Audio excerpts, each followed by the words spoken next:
ఎవ్వరికీ భయపడకుండా బ్రతకాలి అంటే మనలో కొన్ని బలాలు ఉండాలి.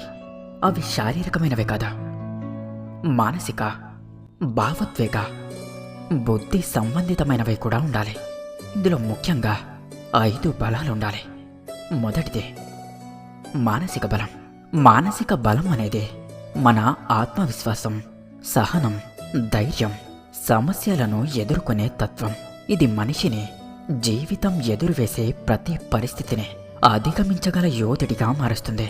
భయాన్ని దాటి ముందుకు సాగడం, విఫలతను ఓ అవకాశంగా మార్చుకోవడం, కష్టాలను గుణపాఠంగా స్వీకరించడం, ఇవి మానసిక బలానికి ముఖ్య సంకేతాలు. జీవితంలో ఏ అడ్డంకి వచ్చినా నేను దీన్ని అధిగమించగలను అనే దృఢ నిశ్చయమే నిజమైన మానసిక బలమవుతుంది. మనస్సును బలంగా